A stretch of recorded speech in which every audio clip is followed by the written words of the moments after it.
Mr. Tsai says he's willing to move with the compensation they've been offered. I will miss the land, of course. Without the land to farm, I will just have to give up farming and enjoy life. But other farmers are angry. This man saw us filming and came over to pour out his resentment, well aware public protest in China is risky. We're all unhappy, he told me. What's there to be happy about? They gave us a much smaller place and very little money. But nothing stops the demolitions. China's government is convinced industrialization must go ahead, even at the risk of rural revolt. You can actually watch as China's growing number of factories push deeper and deeper into the countryside.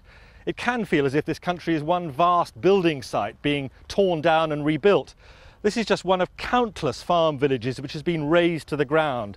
All the farmers and their families pushed, willingly or unwillingly, off the land to join the growing army of the urban working population. It's difficult to know how they feel about it. Very few speak out openly. But you get a very strong sense of the anger and resentment from the figures that, extraordinarily, the Chinese authorities themselves have published.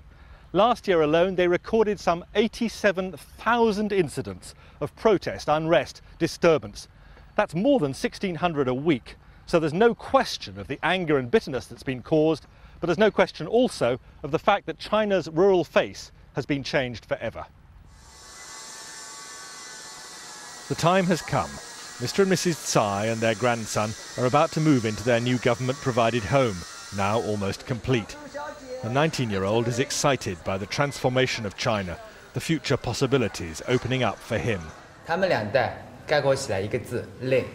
Life for my father and the grandfather's generations can be described in just one word: hard.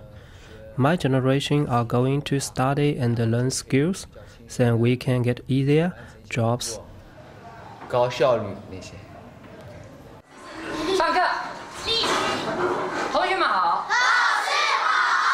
Education is a key focus for China. It really needs to be. The country has too few children as a result of the strict one-child-per-family policy. And that means a dwindling workforce. So tomorrow's workers have to be given the best possible skills.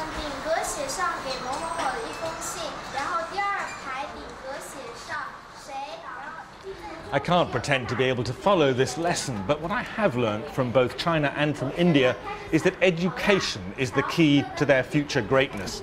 Many of the children here from local villages are getting off to a flying start with better resources than in India. But for China to stay ahead, education still has to be improved at every level, from primary through secondary and beyond. Sing, cry, louder, louder.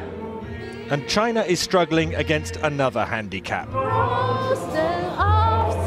the urgent need to learn English, today's global language. The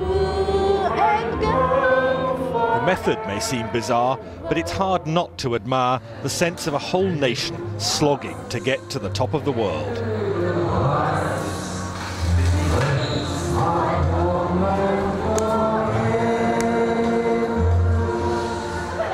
觉得英文能力对这个 At the moment, English plays an important part in China's economic prosperity. It is the basic tool for international communication.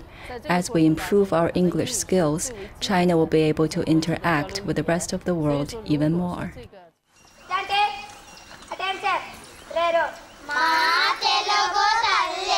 Indian education faces quite different challenges.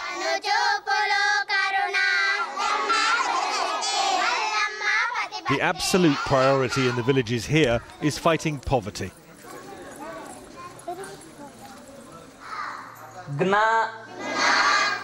And fighting poverty means giving children skills which could lift them to jobs inside India's urban-led boom.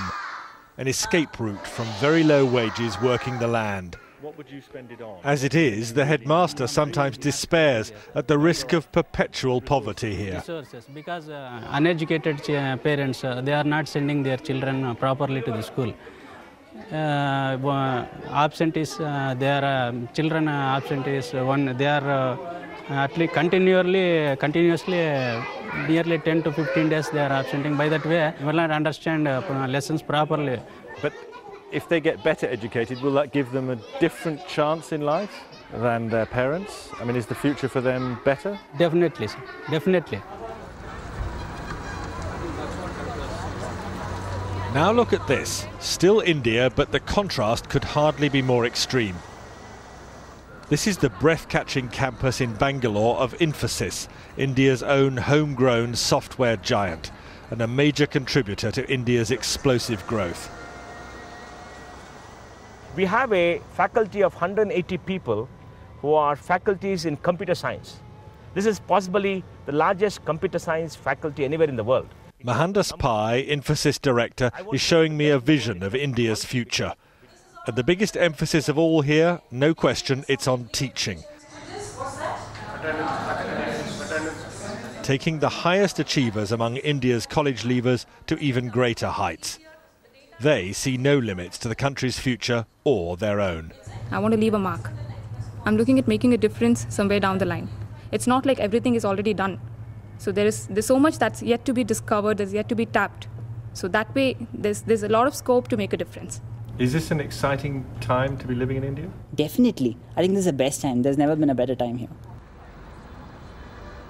All that enthusiasm Mr. Pai shares, but he's also realistic. India is being outrun by China. His hope, India can catch up. But the fact remains, China has lifted the largest number of people out of poverty in the shortest possible of time. There is no parallel in human history to what China has done. There'll be no parallel in human history to what India has done. Because these two countries don't fit in with the notion of the rest of the world. They are 40% of the world. And if 40% of the world does well, the balance 60% will naturally do very well. So, for both India and China, in their race to the top of the world, the heights of achievement seem to beckon. And for me, at the end of this journey, there's no better place than the Natula Pass in the Himalayas, where the two countries meet to try to glimpse their future.